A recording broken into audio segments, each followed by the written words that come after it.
तर मित्रांनो हे बघा, आता आहे ना मी शेतामध्ये आलेलो आहे. तुम्हाला फक्त आहे ना मी इथे नाचण्याची जी रोपटे असतात ना की ती कशी असतात हे दाखवण्यासाठी आलेलो आहे. तर हे बघा, आता आम्ही आहे ना हे नाचण्याचं हे बघा हे रोपटं आहे, हे बघा हे अशा प्रकारे असतं. आणि भाताच्याच शेतामध्ये आम्ही कडेला अशा प्रकारे नाचणी लावतो. म्हणजे कसं होतं, ॲडिशनल एखादं अजून एक पीक आपल्याला घेता येतं. आता हे रोपटं अजून तयार झालेलं नाही आहे. तयार झालं की मग याला मस्तपैकी नाचणी येतात. आणि आता भात बघा, भात आहे ना बऱ्यापैकी आता ऊन पडत असल्यामुळे ना पोसावलेलं आहे. छान ऊन आलं आहे बघा आता वरती. आता गेले 10 दिवस आहे ना कंटिन्यू इथे पाऊसच पडत होता. आणि हे बघा, हे ना हे आमच्या शेतामधलंच शेगलाचं झाड आहे. मस्त मोठं झालेलं आहे शेगलाचं झाड. ते बघा, ही आहे ना पपईचं झाड आहे. आता नवीनच झाड आहे, नवीन पालवी पण लागली याला. पपईची झाडं मित्रांनो ना एकदम फटाफट वाढतात, त्याला फळं पण लगेच धरायला लागतात. आणि बघा त्या साईडलाच आहे ना हे चिक्कूचं झाड आहे. हे पण थोडं कवळच आहे. आता एक वर्षभरामध्ये पण याला चिक्कू धरतील. आणि तिथे एक नारळाचं झाड आहे, हे आम्ही 3 वर्षापूर्वी लावलेलं होतं. नमस्कार मंडळी, मी प्रमोद पाटील तुम्हा सर्वांची कोल्हापुरी किचन्समध्ये अगदी मनापासून हार्दिक स्वागत करीत आहे.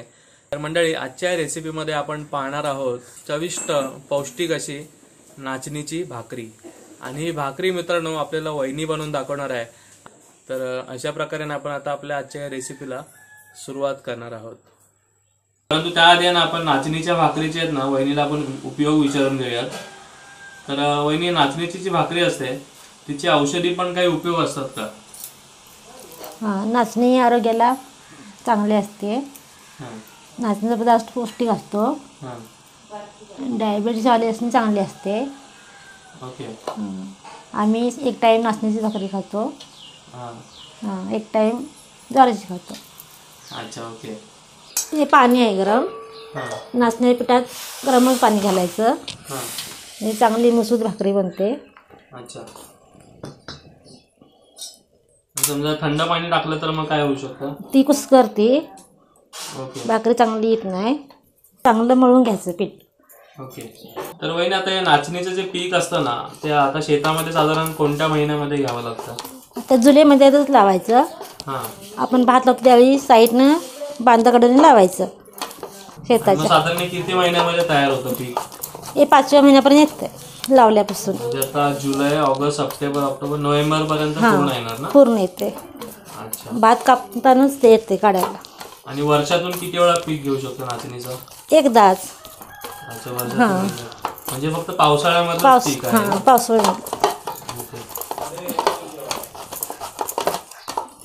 हे पीठ असं चांगलं मळून घ्यायचं. हे बघा, हे पीठ आहे ना मित्रांनो अगदी मऊसूद असं आपल्याला मळून घ्यावं लागतं. म्हणजे भाकरी पण आपली ना एकदम मऊ बनते.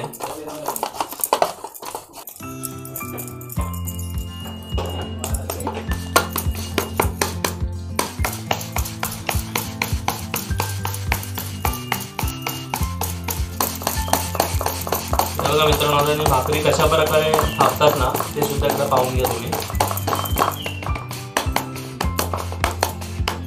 आणि आमची वहिनी ना मित्रांनो एकदम गोल गोल अशा चंद्रासारख्या भाकऱ्या थापते. आणि आकाराने पण खूप मोठे असे भाकरे असतात.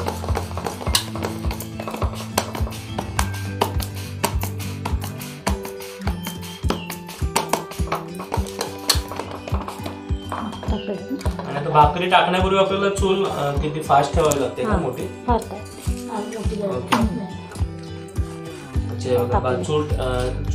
चुलीची आग आहे ना आपल्याला मोठी करून घ्यावी लागते भाकरी टाकण्यापूर्वी.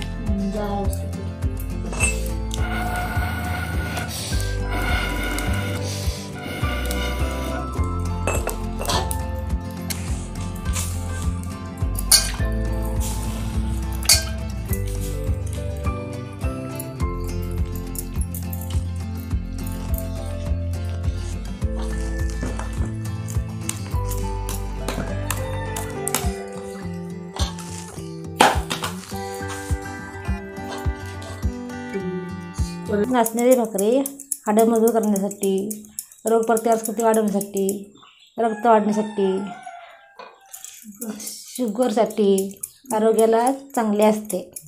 आणि म्हणूनच आहे ना मित्रांनो, कोल्हापूर साईडला म्हणजे घाटावरती आहे ना प्रामुख्याने नाचणीचीच भाकरी खाल्ली जाते. आणि कोकण साईडला तुम्ही गेलात ना तर मग तुम्हाला तांदळाचीच भाकरी मिळणार, कारण तिथे जास्त करून तांदळाचंच पीक घेतलं जातं.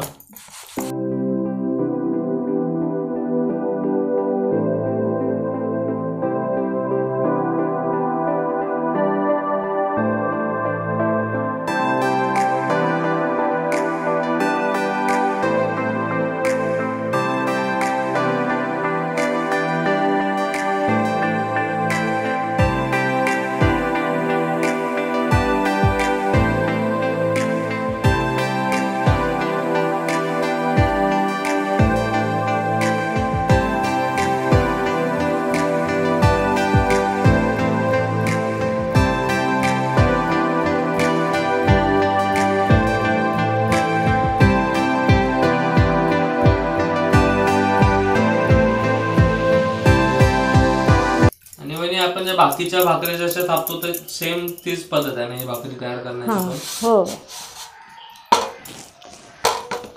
आम्ही रोज भाकरी करतो त्यामुळे सवय असते. काय तर तुझं माहेर कुठचं आहे?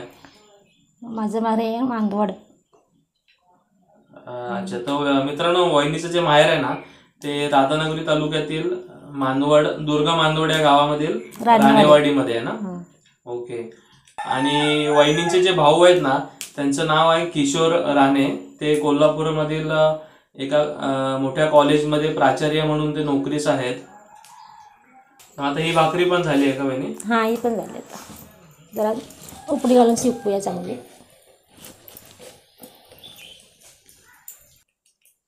ते बघा, एक भाकरी आहे ना आपण ऑलरेडी इथे काढून ठेवलेली आहे. तर मंडळी, आजची आपली ही नाचणीच्या भाकरीची रेसिपी तुम्हाला कशी वाटली हे मला तुम्ही कमेंट करून नक्की सांगा.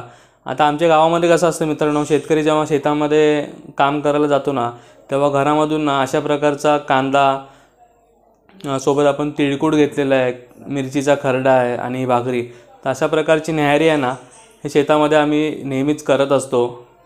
तर मित्रांनो तुम्हीसुद्धा अशी भाकरी नेहमी करून बघा. खूप चांगली आणि खूप पौष्टिक अशी भाकरी आहे. आणि व्हिडिओ कशी वाटली, जर आवडली असेल तर नक्की लाईक करा, शेअर करा आणि आपल्या चॅनलला सबस्क्राईब करा. चला तर मग मंडळी, पुन्हा भेटूया अशीच एखादी नवीन रेसिपी घेऊन तुमच्या आवडत्या कोल्हापुरी किचन्समध्ये. भरपूर खा, हेल्दी राहा. धन्यवाद.